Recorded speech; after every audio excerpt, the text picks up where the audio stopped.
गया था। लेकिन इसी बीच अगस्त में, इसी यानी 2022 के अगस्त में राहुल गांधी ने भारत जोड़ो यात्रा निकालने का ऐलान किया और सितंबर से यानी 7 सितंबर से उनकी यात्रा शुरू हो गई। इसके बाद तो साल के आखिरी 3 महीने यात्रा की चहल पहल में ही बीत गए।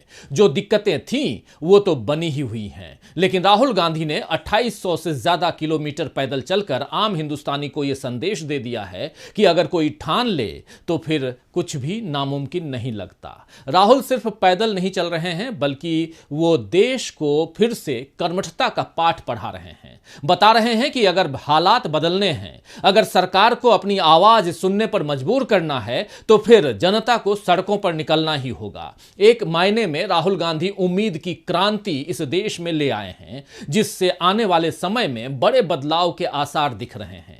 तो आइए दोस्तों, आज आईने की नजर से पड़ताल करेंगे कि क्या भारत जोड़ो यात्रा से बदलने वाली है सियासी तस्वीर। क्या आम जनता के साथ अब देश के उद्योगपति भी कांग्रेस के साथ खड़े दिखाई देंगे? क्या मोदी जी के मित्र अब कांग्रेस के सहयोगी बनेंगे? और क्या राहुल के मोहब्बत के पैगाम में बीजेपी के लिए हार की इबारत लिखी है? आगे बढ़ें इससे पहले एक नजर डालते हैं 2022 में राहुल गांधी के उन खास लम्हों पर जो बीजेपी के लिए परेशानी बन गए। जनवरी में राहुल गांधी ने प्रेस कॉन्फ्रेंस कर चीन के मसले पर सीधे प्रधानमंत्री के कमजोर रवैये पर सवाल उठाए। फरवरी में संसद में राहुल ने देश की अखंडता पर मंडराते खतरे की ओर सरकार का ध्यान दिलाया। उन्होंने बताया कि इस देश के लिए उनके परिवार ने कितनी कुर्बानियां दी हैं और क्यों इस देश में संघवाद महत्वपूर्ण है। मार्च में पंजाब के वोटर्स को राहुल गांधी ने एक्सपेरिमेंट न करने की सलाह देते हुए कहा था कि ये बॉर्डर स्टेट संवेदनशील है। अप्रैल में राजस्थान की एक रैली में राहुल गांधी ने हिंदू और हिंदुत्व के बीच का फर्क समझाया था। मई में तेलंगाना और छत्तीसगढ़ के दौरे राहुल गांधी ने किए। राहुल ने बताया कि कैसे अंग्रेजी मीडियम स्कूल से बच्चों का भविष्य बेहतर बनाया जा रहा है। जून में राहुल से ईडी ने लंबी पूछताछ की, जिसके बारे में उन्होंने कांग्रेस के साथियों से चर्चा की। जुलाई में मीडिया से बात करते हुए उन्होंने देश में फैल रही नफरत और हिंसा पर बात करते हुए सरकार को इसके लिए जिम्मेदार ठहराया। अगस्त में किसानों के मुद्दे पर प्रेस कॉन्फ्रेंस की। सितंबर में भारत जोड़ो यात्रा की शुरुआत कन्याकुमारी से की।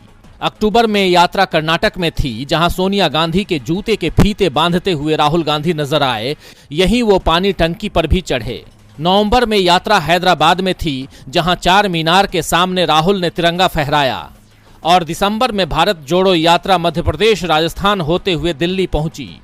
तो साल का 1 महीना भी ऐसा नहीं बीता जब राहुल गांधी ने इस देश के भविष्य और लोगों के भविष्य पर चिंता न जतलाई हो। भारत जोड़ो यात्रा के 3 महीनों में 9 बार तो राहुल गांधी ने प्रेस कॉन्फ्रेंस कर ली, यानी औसतन हर महीने वे 3 बार प्रेस के सवालों का जवाब देने सामने आ गए, जबकि वो रोज ही सड़कों पर हैं। यानी वो क्या कर रहे हैं, क्या बोल रहे हैं, ये सबको नजर आ ही रहा है। बिल्कुल खुली किताब की तरह राहुल गांधी राजनीति कर रहे हैं। साफ साफ कह रहे हैं कि हिंदू और हिंदुत्व के बीच फर्क समझने की जरूरत है। वो ये भी कहते हैं कि देश में एक विचारधारा गांधी की है, एक विचारधारा सावरकर की है। बीजेपी और संघ नफरत और हिंसा को बढ़ावा दे रहे हैं, लेकिन जनता देख रही है कि राहुल गांधी की सच्चाई क्या है। साल के आखिरी दिन दिल्ली में फिर से प्रेस कॉन्फ्रेंस करके राहुल गांधी ने यही सारी बातें कही हैं और भारत जोड़ो यात्रा को लेकर अपना उद्देश्य यानी एम फिर से साफ कर दिया है, स्पष्ट कर दिया है। राहुल का राजनीतिक नजरिया तो साफ है, लेकिन प्रधानमंत्री मोदी का नजरिया क्या है? आखिर वो देश को कौन सा और कैसा शासन देना चाहते हैं? क्या है उनके अच्छे दिनों की परिभाषा? ये अब तक समझ में नहीं आया है। कई लोग इसको लेकर के दिग्भ्रमित हैं, क्योंकि मोदी जी ने पिछले सालों में जो भी वादे किए हैं, 2022 के भारत की जैसी तस्वीर देशवासियों को उन्होंने दिखाई, उसमें कोई भी वादा अभी तक पूरा नहीं हो पाया है। आप खुद ही देख लीजिए। सितंबर 2015 में पीएम मोदी ने शिक्षक दिवस की पूर्व संध्या पर स्कूली छात्रों से बातचीत करते हुए कहा था कि 2022 में जब भारत आजादी के 75 साल मनाएगा, हर घर में 24 घंटे बिजली होनी चाहिए। दिसंबर 2016 में प्रधानमंत्री ग्रामीण आवास योजना की शुरुआत करते हुए प्रधानमंत्री नरेंद्र मोदी ने आगरा में कहा था कि साल 2022 तक प्रत्येक भारतीय के पास अपना घर होगा। 11 फरवरी 2018 को प्रधानमंत्री नरेंद्र मोदी ने ओमान में प्रवासी भारतीयों को संबोधित करते हुए कहा था कि बुलेट ट्रेन परियोजना 2022 तक भारत में एक वास्तविकता होगी। जून 2018 में पीएम मोदी ने दावा किया था कि 2022 तक किसानों की आय दोगुनी हो जाएगी। 20 सितंबर 2018 को पीएम मोदी ने कहा था कि देश को 2022 तक $5 ट्रिलियन की इकोनॉमी बना देंगे। उन्होंने कहा था कि इसमें मैन्युफैक्चरिंग और कृषि क्षेत्र $1 ट्रिलियन का योगदान देंगे। इन सब के अलावा एक बड़ा लक्ष्य 2022 तक अंतरिक्ष में यात्रियों को भेजने का भी मोदी सरकार ने रखा था। लेकिन मोदी जी के ये तमाम दावे भी 15 लाख हर खाते में और साल के 2 करोड़ रोजगार जैसे बड़े जुमले साबित हुए। देश के कई राज्यों में अब भी बड़ी आबादी बिजली कटौती से जूझ रही है। हर किसी के पास पक्के मकान की हकीकत यह है कि शहरी आवास योजना के तहत केवल 67 लाख घर बनाए गए हैं और यह आंकड़ा स्वीकृत 1 करोड़ 22 लाख घरों का करीब आधा है। ये जानकारी सरकार ने ही संसद में दी है। साल 2020 में इंडिया स्पैंड ने अपनी एक रिपोर्ट में बताया था कि भारत में करीब 1.77 मिलियन लोग बेघर हैं और बुलेट ट्रेन की हकीकत यह है कि अब तक केवल 22.46% काम हुआ है। ये जानकारी रेल मंत्रालय ने ट्वीट पर दी है। किसानों की आय दोगुनी तो नहीं हुई, अलबत्ता सरकार ने अपनी ओर से बजट भी कम कर दिया। 2019-20 में सरकार ने कृषि के लिए 1,13,800 करोड़ का बजट रखा था। 2022-23 में यह घटकर 1,05,710 करोड़ हो गया। खेती लगातार घाटे का सौदा बनी हुई है, इसीलिए 2018-19 में लगभग 54% ग्रामीण परिवार खेती में लगे हुए थे। एनएसओ के अनुसार 2012-13 में यह आंकड़ा 57.8% था।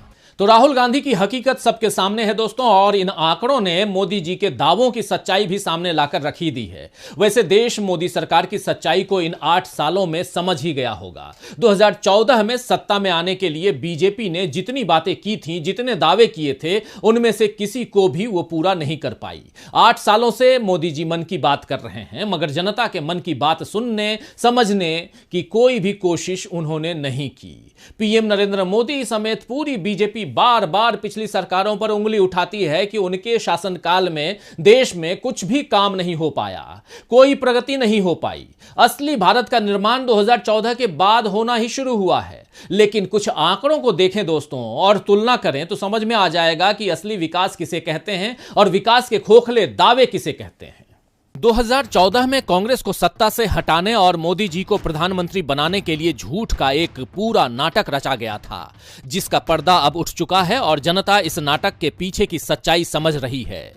बीजेपी ने 2014 में जनता को बताया था कि कांग्रेस के शासन में भ्रष्टाचार है, इसीलिए देश में विकास नहीं हो रहा है, बेरोजगारी बढ़ रही है, महंगाई काबू में नहीं आ रही है, डॉलर के मुकाबले रुपए की कीमत कम हो रही है, जिससे देश की इज्जत कम हो रही है, देश में आगे बढ़ने के मौके कम हो रहे हैं।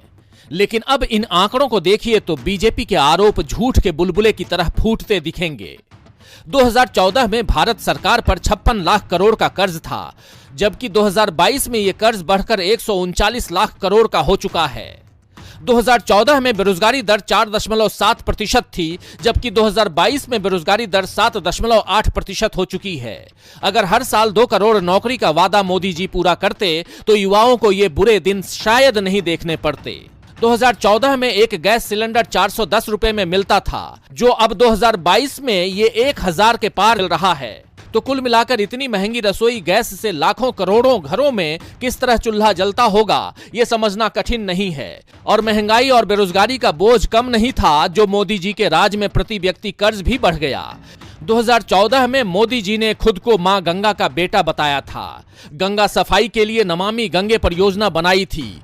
अब पता चला है कि 2014 से अब तक गंगा की सफाई पर 13,000 करोड़ रुपए से ज्यादा खर्च कर दिए गए हैं, लेकिन गंगा मैली ही बनी हुई है।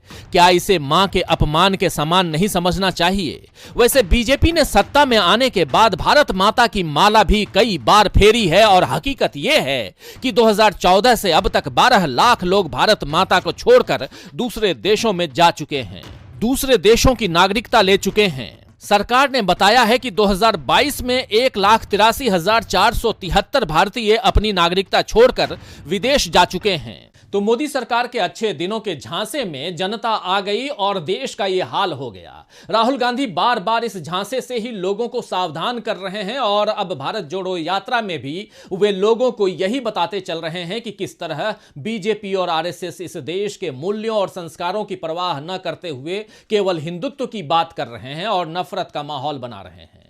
इस माहौल को बनाने में मीडिया भी भरपूर सहयोग कर रहा है। राहुल गांधी ने साफ साफ कहा है कि 2800 किलोमीटर की यात्रा में उन्हें लोगों के बीच भाईचारा दिखा, नफरत नहीं दिखी। लेकिन मीडिया दिन रात हिंदू मुसलमान हिंदू मुसलमान हिंदू मुसलमान करता रहता है। राहुल गांधी की ये खरी खरी बातें बीजेपी को असहज कर रही हैं, क्योंकि उनकी रणनीति को इतने खुले तौर पर जनता के बीच किसी ने नहीं रखा। बीजेपी धर्म की रक्षा के नाम पर लोगों में डर फैलाती रही और लोगों को उसका विकल्प न मिले, इसीलिए राहुल गांधी की छवि खराब करने में मीडिया को लगाती रही। लेकिन राहुल गांधी ने 3 महीने की यात्रा से बीजेपी की सारी कोशिशें बेकार कर दी हैं और अब जनता भी राहुल के साथ खुद ब खुद खड़ी हुई दिखाई दे रही है। भारत जोड़ो यात्रा को लेकर जब राहुल गांधी दक्षिण के राज्यों में थे तो वहां बड़ी संख्या में लोग यात्रा में साथ चलने आ रहे थे। दक्षिण में कर्नाटक को छोड़कर किसी भी राज्य में बीजेपी की सरकार नहीं है, तो राहुल के विरोधी और आलोचक दावा कर रहे थे कि दक्षिण में जो भीड़ मिल रही है उससे यात्रा को सफल नहीं कहा जा सकता है, क्योंकि अभी उत्तर भारत बाकी है। वहां का माहौल ही तय करेगा, यानी उत्तर भारत का माहौल ही तय करेगा कि यात्रा के साथ कितने लोग हैं और कितने नहीं हैं।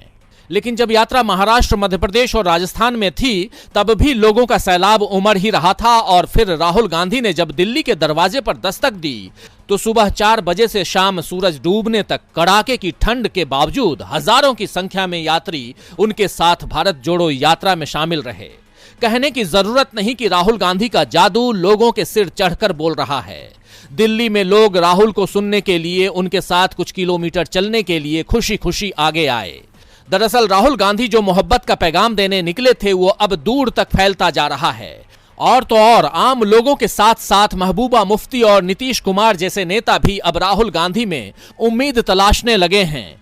ये सियासत में बड़े बदलाव का संकेत है। दरअसल भारत जोड़ो यात्रा के जरिए राहुल गांधी लोगों को यह समझाने में सफल दिख रहे हैं कि नफरत की राजनीति से उनका नुकसान हुआ, नौकरियां गईं, रोजगार और व्यापार ठप हुए, लोग घाटे में रहे।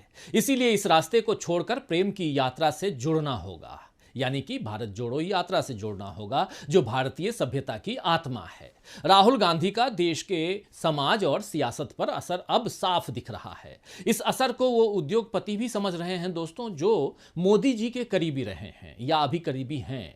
ऐसा ही एक नाम है, आप सब अच्छी तरह समझ गए होंगे, गौतम अडानी का, जिन्होंने हाल ही में एक इंटरव्यू में अपनी कामयाबी के लिए मोदी सरकार ही नहीं बल्कि राजीव गांधी के शासनकाल में इंपोर्ट और एक्सपोर्ट यानी आयात और निर्यात नीति में बदलाव और फिर नरसिम्हा राव सरकार में अपनाई गई आर्थिक नीतियों को श्रेय दिया है। इसके अलावा गुजरात के मुख्यमंत्री रहे केशुभाई पटेल और नरेंद्र मोदी की सरकारों में उन्हें आगे बढ़ने का मौका मिला, यह भी उन्होंने कहा है। कहां तो मोदी सरकार पिछली सरकारों को कोई श्रेय ही नहीं देती थी, आप सोचिए जरा, और कहां देश के सबसे रईस इंसान ने, सबसे बड़े उद्योगपति ने अपनी सफलता में कांग्रेस की सरकारों का योगदान गिना दिया। गौतम अडानी ने कांग्रेस सरकारों की तारीफ करके यह बता दिया कि देश में सियासी हवा का रुख बदलने लगा है।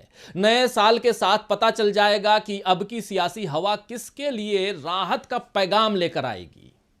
खैर, शायर जौहर रहमानी ने ठीक ही फरमाया है कि नए साल के सारे गम भूल जाएं, नए साल के सारे गम भूल जाएं, नया साल आया नए गुल खिलाएं। तो आज के लिए बस इतना ही, फिर मिलेंगे खबरों के नए आईने के साथ।